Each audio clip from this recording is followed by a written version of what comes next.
오늘은 요한복음 2장 1절에서 11절까지 말씀해가지고 요한복음 강의 9번째 시간으로 제자들이 그를 믿으니라, 제자들이 그를 믿으니라 라는 제목으로 함께 은혜를 나누도록 하겠습니다. 제가 사역 때문에 참 많은 곳을 다녔더라고요. 경주에도 가봤고, 용인에도 있었고, 부산에도 있었고, 강원도 원주에도 있었고, 경기도 수원에도 있었고, 뭐 학교 때문에 대전에도 있었고, 그러다 보니까 여러 지역 다니다 보면 예전에 지났던 생각들이 나고 머물렀던 곳은 또 그런 추억들이 있습니다. 그런데 저희 집의 첫째는 이런 곳에 가면 거기에서 어떤 일을 했는지보다 거기서 뭐 먹었는지를 정말 기가 막히게 기억을 합니다. 그 동네에서 뭐 먹었는데 되게 맛있었다. 그 동네에서 먹었던 그 음식 아직도 기억난다. 좀 안타깝긴 하지만 그럼에도 그런 기억력이 있습니다. 그러면서 저희가 그런 생각합니다. 야, 우리 한국 사람에게 정말 먹는 건 중요한 문제구나. 우리 밥심으로 살잖아요, 그렇죠? 저만 그렇습니까? 예. 다들 오늘 기분 나쁘시는 일 있으신 건 아니시죠? 우리가 좀 반응하시면 좋을 것 같아요. 그러다 보니까요, 어떤 그런 문화적인 것들 안에 이 먹는 것으로서 질문을 하고 안부를 묻거나 할 때가 있습니다. 식사하셨습니까? 식사는 하고 다니니? 밥은 먹고 다니니? 이런 이야기죠. 그리고 또 결혼식에 대해서도 그렇습니다. 우리가 결혼 언제 할 거야? 이렇게 얘기 안 합니다. 어떻게 얘기하죠? 국수 언제 먹여줄 거야? 국수 언제 먹을 수 있어? 예, 우리나라 문화가 그랬습니다. 그래서 사람들이 모이면 함께 음식을 나누고 함께 먹었어요. 특별히 국수가 그랬습니다. 그래서 잔치국수라는 그 명칭이 지금까지 아예 고정 명칭으로 정해져 있습니다. 예전에는 결혼식에 가면 국수를 줬습니다. 근데 지금 국수 주면 욕먹습니다. 이게 문화가 바뀌어서 갈비탕으로 변화됐다가 지금 뭐 어디까지 갔죠? 뷔페입니다. 뷔페죠. 그래서 먹고 나면 그 음식 어땠는지 다들 평가합니다. 여기 뭐 잘하네, 여기는 뭐가 좀 아쉽네. 물론 어딜 가면 참 맛있는 뷔페를 먹을 때도 있고, 어디를 가면 맛없게 좀 먹으면서도 아쉬울 때가 있긴 하지만, 이런 것들은 다 참을 수 있는데 이 결혼식장에서 진짜 참을 수 없는 일이 있습니다. 그게 뭐냐면 음식이 부족할 때입니다. 식 다 참석하고 내려가서 밥 먹으려고 딱 내려갔는데 먹을 음식이 하나도 없으면, 그러면 사람들에게 욕먹습니다. 어떻게 음식을 부족하게 준비할 수 있느냐고. 잔치집은 그렇습니다. 음식이 남으면 남았지 부족하게 준비하면 안 된다는 거죠. 제가 뭐 파티 플래너도 아니고 뭐 이렇게 이런 이야기를 하는가. 오늘 우리가 함께 본 이 본문 안에 지금 귀한 혼인잔치가 일어나고 있었고, 그런데 그곳 가운데 심각한 문제가 발생을 했다라는 겁니다. 여러분, 요한복음 2장 1절에서 11절 가나 혼인잔치, 이 본문 가지고 설교 오늘 처음 들어보십니까?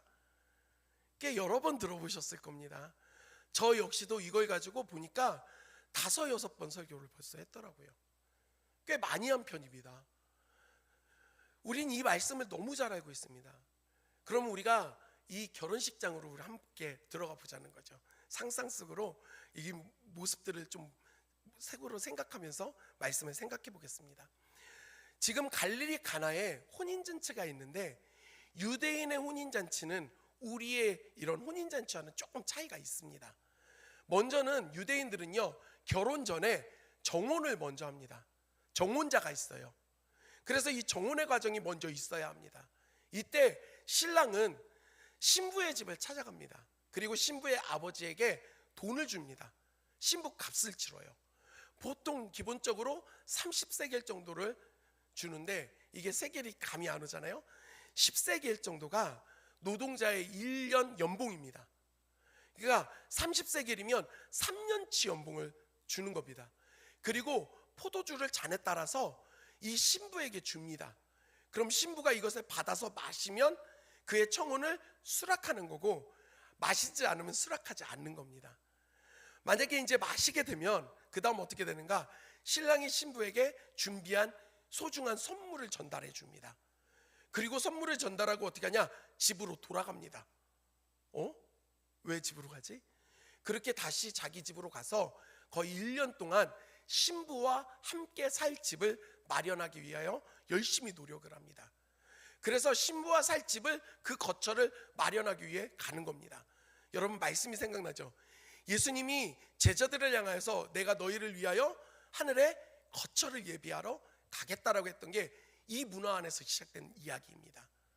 그렇게 신랑이 가고 난 이후에 한 1년 정도를 신부는 신랑을 간절히 기다립니다. 그가 준 그 선물을 바라보면서, 그 증표를 바라보면서 신랑이 언제 오는지 모르니 기다리고 있습니다. 그리고 때가 차면 신랑이 신부에게 찾아갑니다. 이 날짜가 정해져 있지 않습니다. 근데 신랑은 저녁에 신부를 찾아갑니다. 그와 함께 있는 들러리들이 뿔나파를 불면서 신랑이 왔다라고 소리 지르면, 이때 신부와 신부의 친구들이 등불에 기름을 잔뜩 넣어서 불을 밝혀 신랑을 맞이하러 가는 겁니다. 열처녀의 비유가 왜 있는지 이제 또 이해가 되시죠?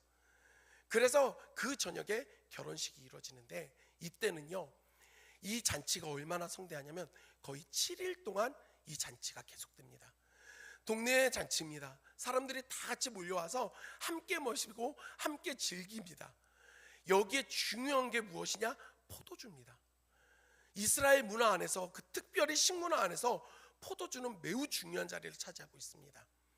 그래서 예수님도 십자가를 앞두고 제자들과 함께 최후의 식사, 그 만찬을 하실 때 거기에도 포도주가 자리하고 있었습니다. 너무나도 기쁜 이 혼인잔치 안에 문제가 생깁니다. 포도주가 떨어진 겁니다. 똑 떨어졌습니다. 바닥을 보였습니다. 이제 잔치가 더 진행될 수가 없게 된 겁니다. 이런 상황 가운데 이 자리에 있던 예수님의 어머니 마리아가 예수님께 찾아갑니다. 그리고 예수님께 말합니다. 이 잔치 자리에 포도주가 떨어졌어. 포도주가 떨어졌어요.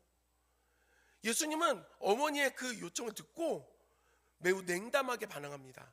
여자요, 그게 나와 무슨 상관이 있습니까? 아직 내 때가 되지 않았습니다. 이렇게 대답을 해요. 그랬는데 그런 이야기를 들은 마리아는 화를 내기는커녕 그 자리에 있던 하인들에게 말을 합니다. 너희들에게 무엇을 이야기하든 간에 그대로 순종해라. 그리고 예수님은 명령하십니다. 집 입구에 커다란 돌 항아리 6개가 있었던 거예요. 정결 예식에 쓰여지는 커다란 돌 항아리 하나가 보통 물이 2통에서 3통 정도 들어가는 크기라고 이야기를 하는데, 여기서 한 통 단위가요 보통 20리터에서 40리터 정도 됩니다. 그러니까요 이 안에 들어가는 물량이 거의 100리터 정도 된다고 생각하시면 돼요.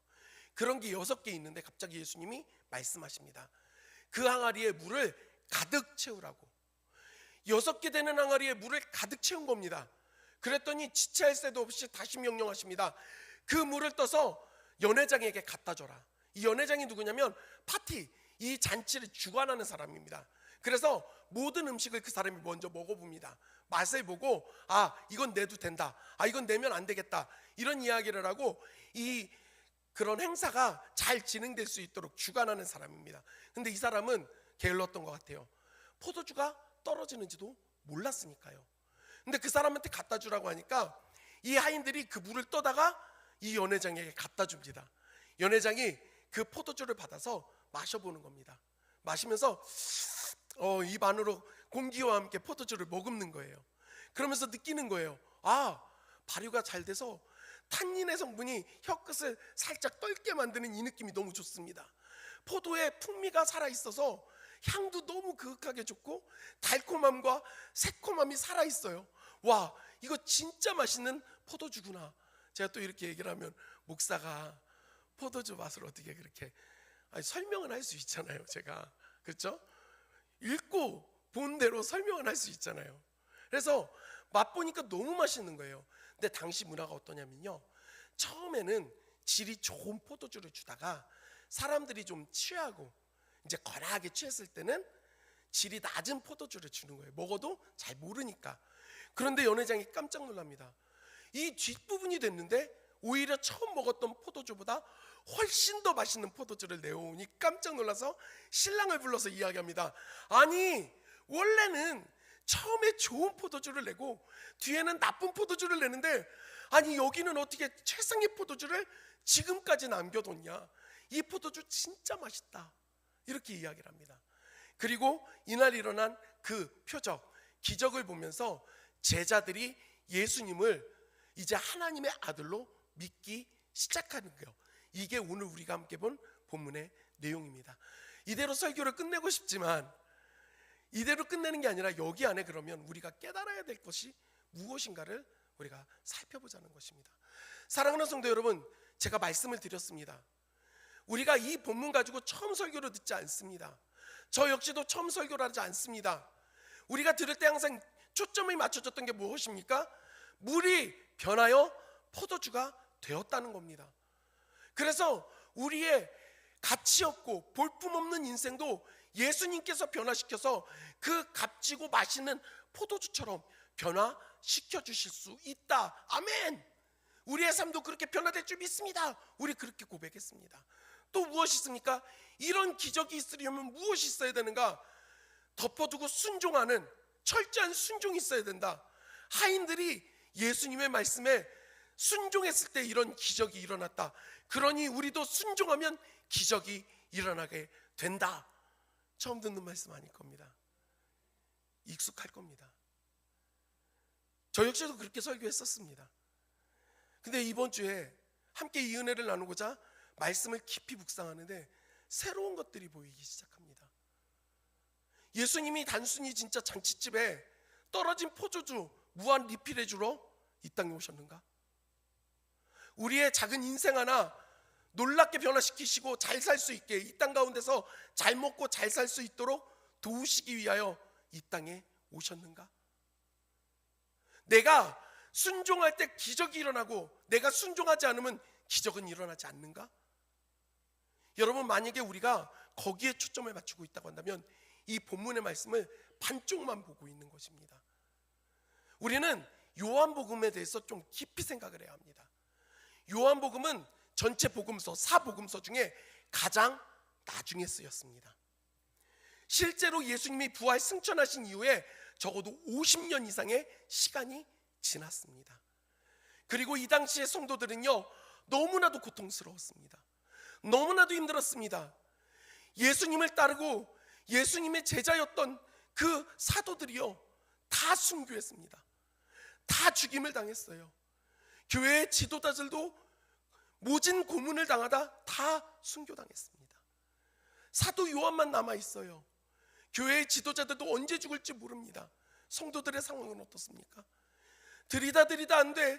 모든 박해를 피해서 무덤에 들어가서 예배를 드려야 되는 상황. 기다리고 있는 예수님은 언제 오시는가? 곧 오신다 했는데 왜 안 오시는가? 그런 절절한 마음이 있어요. 이런 소망 없는 사람들에게 사도 요한이 요한복음을 기록할 때에는 그 예수님은 살아계시고 그 예수님이 그리스도시며 그 예수님이 우리의 하나님이시다라는 것을 다시금 강조해야 했던 겁니다.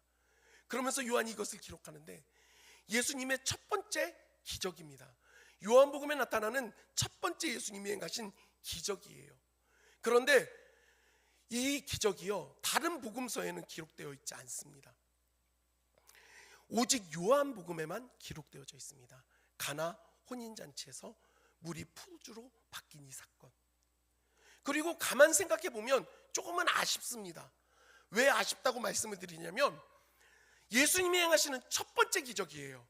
그러면 사람들은요, 첫 번째와 마지막을 보통 기억해요. 그래서 처음에 임팩트가 있어야 돼요.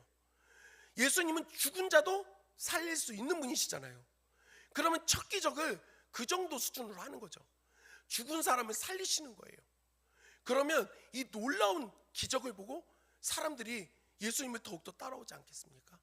그런데 그 첫 번째 기적을 어찌 보면 참 가치 없습니다. 하찮아요. 물이 포도주 되는 거 우리는 놀랍지만 이게 사람이 죽고 사는 문제는 아니잖아요. 누구의 인생이 달라지는 문제도 아니지 않습니까? 그런데 예수님은 굳이 그 첫 표적을 가나 혼인잔치에서 그 물이 포도주로 바뀌는 사건으로 행하고 계시다는 겁니다. 여기에는 그만큼 깊은 뜻과 그만큼 깊은 사랑이 있습니다. 오늘 우리는 그것을 함께 나누고자 합니다. 사랑하는 성도 여러분, 오늘 11절 말씀을 보면 이렇게 기록되어져 있습니다. 11절 말씀 다 같이 읽겠습니다. 시작.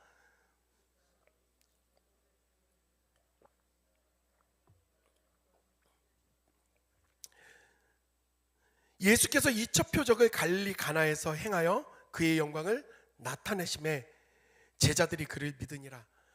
요한은요, 기적이라고 말하지 않습니다. 표적이라고 말하고 있어요. 왜 미라클, 기적이라고 안 하고 사인이라고 하는 표적으로 이야기를 할까요? 기적이라고 하면 되는데 왜 표적이라고 쓸까요? 표적은요, 드러내고자 하고 나타내고자 하는 게 있습니다. 지시상, 우리가요 방향 지시판이라고 생각을 하시면 돼요. 이 기적을 통해서, 일어난 기적을 통해서 궁극적으로 무엇을 나타나기 원하는가? 예수님이 하나님이시다, 예수님이 그리스도이시다는 것을 나타나기 원합니다.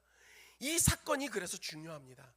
그러면서 이곳 가운데서 일어나는 물이 포도주로 변하는 귀한 사건, 이 사건을 이야기할 때 그냥 단순히 여기에 머무르지 않습니다. 우리 말씀을 한 구절 같이 찾아보도록 하겠습니다. 우리 같이 말씀 보실 때, 자, 먼저 4절의 말씀입니다. 4절 말씀 다 같이 읽겠습니다. 시작.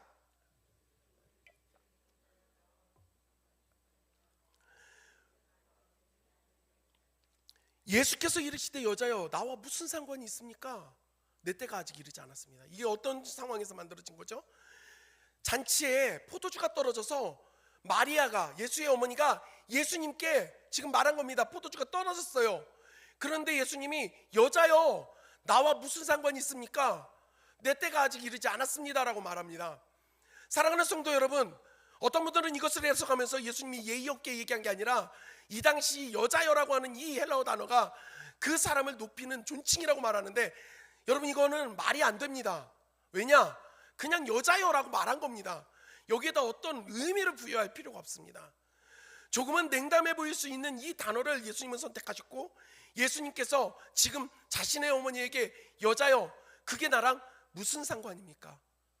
예수님은 지금 물이 포도주가 되어지는 거, 포도주가 떨어진 거에 대한 관심이 있지 않으세요. 물론 우리의 인생 가운데 그 사랑의 마음으로 안타까워하시고 아파하시지만요, 예수님은 그거 채워주시러 오신 게 아니었습니다. 그러면서 예수님 또 어떤 말씀하십니까? 아직 내 때가 이르지 않았습니다. 뜬금없이 나랑 무슨 상관입니까? 냉정하게 말한 예수님이 아직 내 때가 이르지 않았다라는 말이 왜 나올까요? 예수님이 이 땅에 오신 분명한 목적과 이유가 있습니다. 그때는 하나님이 알고 계셨고 하나님이 이루셨습니다. 그게 무엇입니까?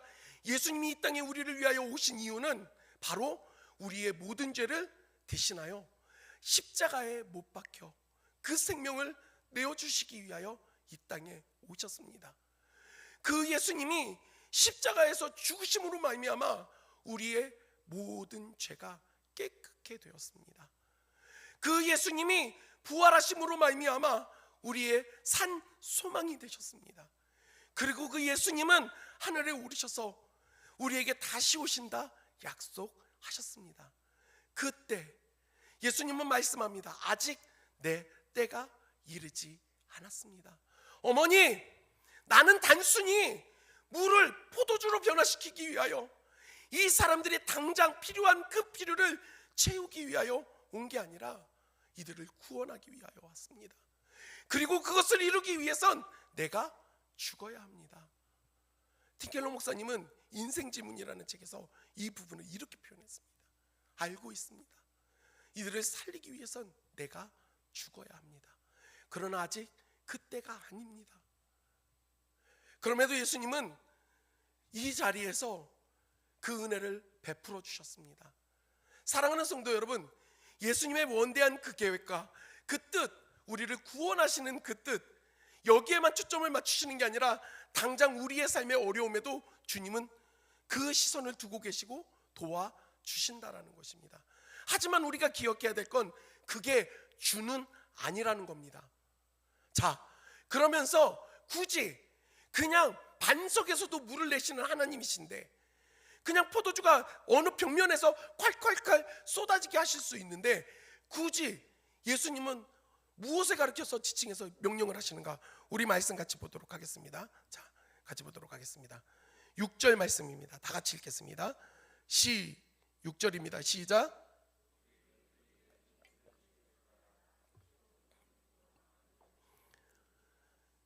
집 입구에 두세 통 드는 돌 항아리가 6개 놓여 있는데 무엇 때문에 놓여져 있대요? 유대인의 정결 예식을 위하여. 사랑하는 성도 여러분, 유대인들은요 밖에 나갔다 들어올 때 항상 발과 손을 씻습니다. 물론 문화가 깨끗함을 유지해야 된다고 생각해서 청결을 위해 씻느냐? 그렇지 않습니다. 정결 예식이 있습니다. 무엇이냐면 내가 생활하면서 부지 중에라도 혹시라도 잘못을 저지르고 죄를 저지른 발이, 손이 그런 죄를 저지른 게 있다고 한다면 그 물로 씻어내는 의미를 갖고 있습니다. 깨끗하게 씻어내는 겁니다. 내 죄를 씻고 그것으로 인하여 깨끗함을 얻었다고 스스로 생각하는 겁니다. 그래서 제자들이 손을 씻지 않고 음식을 먹었을 때 청결 때문에 유대인들이 화를 낸 게 아닙니다. 부정한 손으로 만진 모든 것들이 그것이 부정하게 되는데 그것을 먹었다라고 화를 냈던 겁니다. 그런데요 여러분, 분명한 사실이 있습니다. 정결 예식을 위하여 가득 채워놓은 그 물로 아무리 빛내려고 씻어놔도 우리의 죄의 문제는 해결되지 않는다라는 것입니다. 아무리 열심히 씻어내고 아무리 열심히 피가 날 정도로 문질러 대도 우리 안에 있는, 우리를 가득 채우고 있는 이 죄의 문제는 해결이 없었다라는 사실입니다. 하나님께서 물론 우리를 사랑하셔서 율법을 주셨습니다. 그런데 율법을 통하여 깨닫는 것은 우리가 율법을 지킬 수 없는 죄인이라는 것을 깨닫습니다. 우리는 그렇게 소망이 없던 존재들입니다. 물이 포도주 되는 게 중요한 게 아니라 이 정결 예식을 위하여 준비되어지는 그 돌항아리에 물을 채우고 이것으로는 우리의 모든 죄를 씻을 수 없는데 이 물이 무엇으로 변화되었습니까? 포도주로 변화되었습니다. 사랑하는 성도 여러분, 제가 사도 요한이 이제 인생의 말년에 한참 지난 후에 이 복음서를 쓰고 있다고 했습니다. 그런데요 예수님과 함께 있던 시간들이요 이 사도 요한에게는 너무나도 생생해요. 잊을 수가 없습니다. 그래서 예수님과 했던 이야기, 예수님이 하셨던 그 말과 행동, 이런 걸 다 기록합니다. 이 사도 요한이 자신 안에서 발견되어지는 예수님 안에 포도주 사건하면 무엇이 가장 먼저 떠오를까요? 어떤 사건이 생각났을까요? 예, 우리가 너무 잘 알고 있죠. 예수님께서 십자가를 앞두고 제자들과 마지막으로 함께 식사를 하실 때 떡을 들어 축사하시고 이것은 너희를 위하여 찢기는 바 내 몸이라고 이야기하셨고 또 포도주가 든 잔을 들고 말씀하시잖아요. 우리 마태복음 26장 28절 같이 읽겠습니다. 마태복음 26장 28절입니다. 다 같이 읽겠습니다. 마태복음 26장 28절 다 같이 한 목소리로 읽겠습니다. 시작. 이것은 죄사함을 얻게 하려고 많은 사람을 위하여 흘리는 바 나의 피 곧 언약의 피니라. 물이 포도주로 변화된 사건이 중요한 게 아니라 이 포도주를 봐야 합니다. 사도 요한에게 포도주는요 잊혀질 수가 없습니다. 왜냐? 그걸 통해 항상 기념하고 기억합니다. 무엇을요? 죄사함을 얻게 하려고 우리를 위하여 흘리신 예수 그리스도의 피, 그 언약의 피를 생각하는 겁니다. 사랑하는 성도 여러분, 가나온인 잔치에서 물이 포도주로 변화되어진, 단순히 이 변화되어진 기적이 놀라운 게 아니라 이 포도주가 가지는 의미, 정결 예식을 위하여서 놓여졌던 의미 없던 항아리가, 물로는 씻어지지 않았던 그 항아리가 이제 그 안에 포도주가 채워지는 겁니다. 누굴 통해서요? 예수 그리스도를 통해서 이루어진 일입니다. 그리고 그 일은 이 시대를 살아가고 있는 저와 여러분에게도 동일하게 일어나고 있습니다. 죄악으로 인해 죽었던, 아무런 소망이 없던 우리가 어떤 것으로도 씻어도 씻어질 수 없었던 선행으로, 여러 가지 종교적인 행위로, 다른 것들로 씻어보려 했지만 되어지지 않았던 우리 안에 이 모든 것들이 우리를 덮으시는 예수 그리스도의 거룩한 피, 그 보혈로 말미암아 씻어졌고 죄의 사함을 입었습니다. 할렐루야. 여러분, 이 사실을 믿으십니까? 그러니 이게 중요한 사건인 겁니다. 그래서 이 표적을 통해서 와, 물이 포도주 됐네, 제자들은 놀랐던 게 아닙니다. 제자들이 그를 믿게 되었습니다. 사랑하는 성도 여러분, 우리는 어떻습니까? 우리는 지금 그 믿음이 있습니까? 예수 그리스도께서 우리를 살리시고 깨끗게 하신 그 은혜를 누리고 계십니까? 그렇다고 한다면 우리가 살아가는 모든 현장이 잔치 자리가 되어야 하는데 우리가 지금 그 기쁨을 잃어버렸습니다. 그 은혜를 잃어버렸습니다. 말로는 구원받았다라고 이야기하지만, 구원받았지만 생활이 어려우면 이건 좀 아닌 것 같다, 이거 없어서 불행하다, 이것만 있으면 참 좋겠다 하는 것들 있지 않습니까? 가나 혼인 잔치에 포도주가 중요하지 않습니다. 예수님이 거기에 계시는가 계시지 않는가가 중요한 것입니다. 우리에게도 동일합니다. 수억만금을 가지고 있고 정말 써도 사라지지 않는 많은 돈을 가지고 있다 한들 예수님이 없다고 한다면 그 인생은 결국엔 지옥에 갈 수밖에 없는 멸망하는 인생 아닙니까? 우리가 건강하고 육신적으로 많은 것들을 갖고 권력을 가져도 그 안에 예수님이 없다고 한다면 결국에는 후패하여 사라져버리는, 누군가에게도 기억되지 않을, 아니 절망 속에서 영원히 멸망당하는 게 우리의 현실이지 않습니까? 그런데 우리는 그 예수님 말고 세상적인 것들을 자꾸 요구합니다. 그러니 점점 그 기쁨을 잃어버리는 거, 잔치 자리에 들어가지 못하는 겁니다. 예수 그리스도가 있어야지만 기쁨이 있고 예수 그리스도가 있어야지만 그 잔치가 진행되어진다는 걸 자꾸 우리는 놓칩니다. 요한계시록 19장에 요한사도는 이렇게 말합니다. 요한계시록 19장 7절과 8절입니다. 우리 같이 한 목소리로 읽겠습니다. 시작. 우리가 즐거워하고 혼인기약이 이르렀고 그의 아내가 자신을 준비하였으므로 그에게 빛나고 깨끗한 세마포 옷을 입도록 허락하셨으니 이 세마포 옷은 성도들의 옳은 행실이라 하더라. 사랑하는 성도 여러분, 크게 기뻐하고 영광을 돌리는데 왜 그러냐? 혼인계약이 찼다는 겁니다. 신랑이 오신다는 겁니다. 그리고 우리는 그 신랑 앞에 나아가는 거룩한 세마포 옷을 입을 수 있대요. 근데 옳은 행실이라고 하니까 우리는 생각합니다. 아, 내가 의롭게 잘 살아야 되는구나. 그게 아닙니다. 새번역 버전을 보니 의로운 행위입니다. 죄인인 우리가 의로울 수 있습니까? 없습니까? 우리가 어떻게 의롭게 됩니까? 예수 그리스도의 보혈의 공로를 힘입어 하나님께서 우리를 의롭다 여겨 주십니다. 그 보혈의 공로를 힘입어 우리가 거룩한 세마포 옷을 입게 되었고 이제 이 잔치의 자리에서 기뻐할 수 있는 것입니다. 사랑하는 성도 여러분, 이것은 예수님이 다시 오시는 그날에도 분명히 있는 일이지만 지금 현재 살아가고 있는 우리에게도 동일하게 이 기쁨, 이 기대감은 여전히 살아있는 것입니다. 우리가 오늘 말씀에서 정말 주목해야 될 점이 있습니다. 그게 무엇이냐면 바로 9절과 11절 말씀을 우리가 봐야 합니다. 우리 9절 말씀 다 같이 읽겠습니다. 9절입니다. 시작. 연회장은 물로 된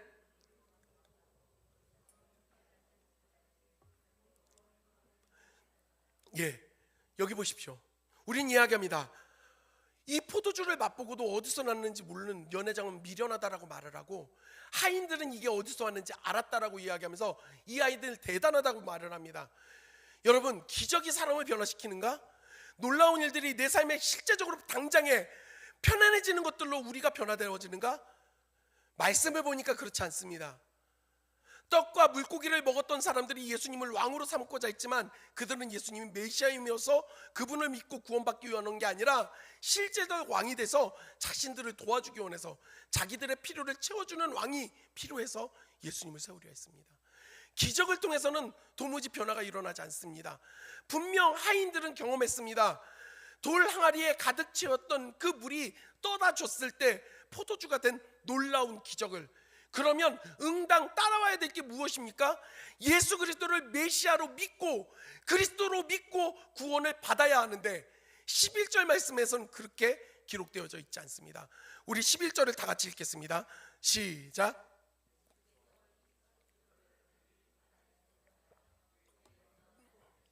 제자들이 그를 믿으니라. 표적을 통해서 그 영광을 나타내셨는데 누가 믿습니까? 제자들이 그를 믿으니라. 하인들도 믿었더라, 많은 사람이 믿었더라가 아니라 제자들이 그를 믿으니라. 요한의 기억은 분명했습니다. 사랑하는 성도 여러분, 하인들은 기적을 경험했어요. 물이 포도주가 되는 놀라운 일을 경험했다는 겁니다. 그런데 믿음의 기록 안에는 믿었다라는 기록이 없지요. 이 얼마나 안타까운 일입니까? 저는 이제 말씀을 마치려고 합니다. 제가 서두에 말씀을 드렸어요. 저희 첫째가 음식으로 사람을 기억한다. 우리가 결혼식장에 가서도 그렇습니다. 야, 거기 갔었을 때 음식 참 맛있었어.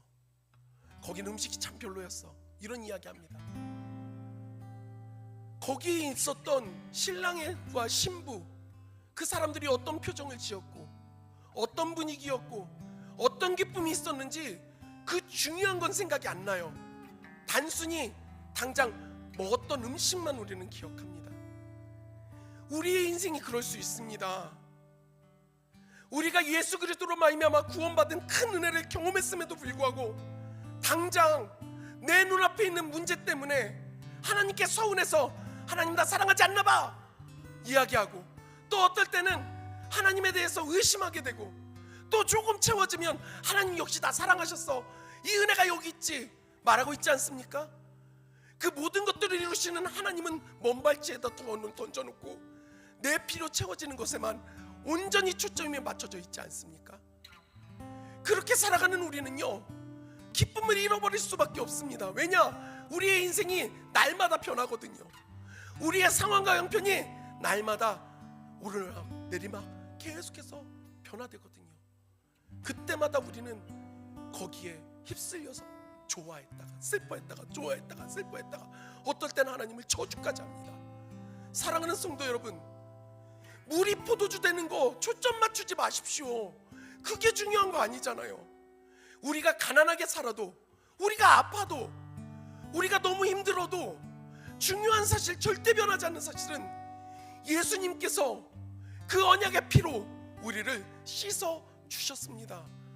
멸망당했던 우리가, 죽었던 우리가 예수 그리스도의 그 피로 구원함을 얻어 하나님의 자녀가 되었다라는 사실입니다. 여전히 뭐 먹었는지, 어떤 게 맛있었는지, 여러분 언제까지 우리가 이렇게 앉아 있겠습니까? 그것을 내려놔야 합니다. 그것을 뛰어넘어야 합니다. 그거에 상관없이 우리 주님이 우리의 소망이다. 주님이 나를 살리셨어. 그리고 우리의 인생의 길은 어떻습니까? 그 주님, 다시 오실 신랑 되신 주님을 기다리는 신부로서 우리가 살아가는 겁니다. 사랑하는 성도 여러분, 세상 사람들은 우리에게 손가락질하고 조롱합니다. 왜 그렇게 미련하게 사냐고, 굳이 그렇게까지 해야 되냐고, 조금만 타협해서 살으라고, 그럴듯한 말들이 넘쳐납니다. 그럴 때 우리는 무엇을 바라봐야 하는지 압니까? 세상이 아닙니다. 주님이 우리에게 주신 이 약속의 피, 언약의 피, 그 보혈의 공로를 온전히 붙잡고 끝까지 주님을 기다리는 겁니다. 신부된 우리가 주님을 기다릴 때 우리 주님 분명히 오실 것이고, 그때 우리가 그 준비된 마음을 가지고 주님 앞에 기쁨으로 달려갈 수 있는 줄 믿습니다. 그 은혜를 경험하는 저와 여러분들이 되기를 주님의 이름으로 간절히 소원합니다. 오늘 말씀을 붙잡고